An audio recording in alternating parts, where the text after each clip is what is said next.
great to have you here, Ken. It's always, Right. always good to talk with you. You're a bit of a prophet, I think, in that you've looked at the scriptures and said that much of what we see happening in the culture around us is very predictable based on our denial of the reality of God and His call in our lives. When I think of Charles Darwin, he died over 130 years ago, and yet his ideas continue to have sway in our world, and particularly in Western culture. What is the poison that Darwin injected into the bloodstream of American culture?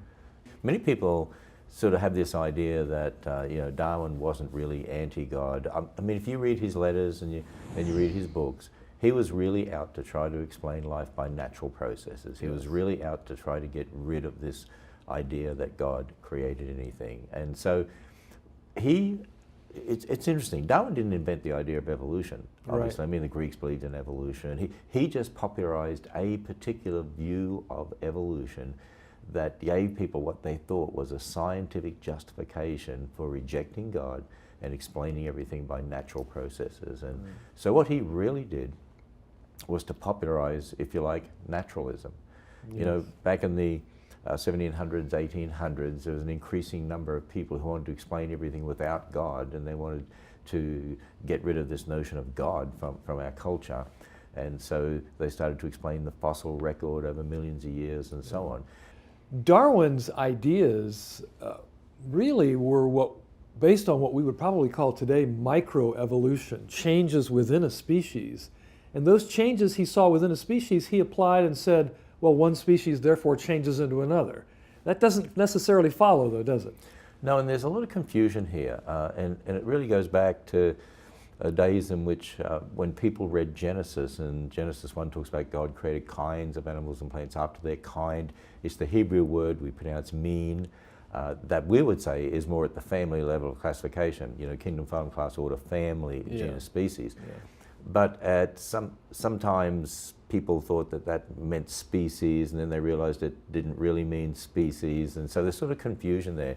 And there's this idea today that if you see new species forming, that's evolution, and that's what Darwin was talking about. But see, Darwin was talking about much more than that. He was saying because we see changes happening in dogs or cats or pigeons or whatever it is, finches and so on, that given enough time, then you can change one kind into a totally different kind, and that's a whole different matter. So he was looking at, yes, what some people would call microevolution. I don't tend to use that term because the word evolution to most people, they think, oh, ape-like creatures to man, you know, Darwinian evolution, molecules to man. But the small changes that we see, that can result in different species forming.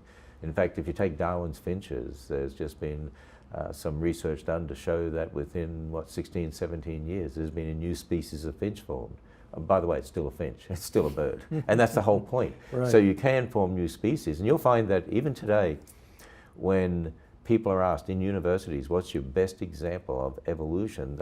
They'll give some example of speciation or Darwin's finches, but not an example where you get one kind changing into a whole different kind, like reptiles to birds or something like that. That's what you don't see.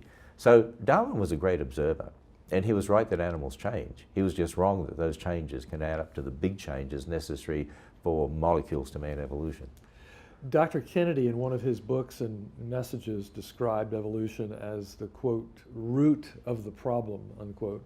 If we rose from the primeval slime and are descended down from lower life forms and so forth, and there is no special creation by God, why should we be surprised that young people don't value human life and they go into school settings and kill others en masse? Why should we be surprised that abortion is allowed because life is so devalued? Darwin's ideas really do apply to what we see happening today, don't they?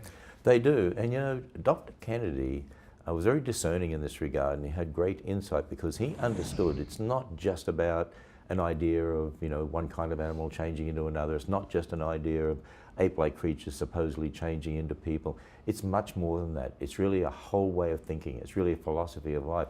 Actually, I would say it's really a religion to explain life without God. Yeah. And you know, in our public schools, have, by and large, thrown God out, the Bible out, prayer out. They say they've thrown religion out, but they haven't. They threw Christianity out and have replaced it with the religion of naturalism. Because what Darwinian evolution is all about is ultimately naturalism, and naturalism is atheism.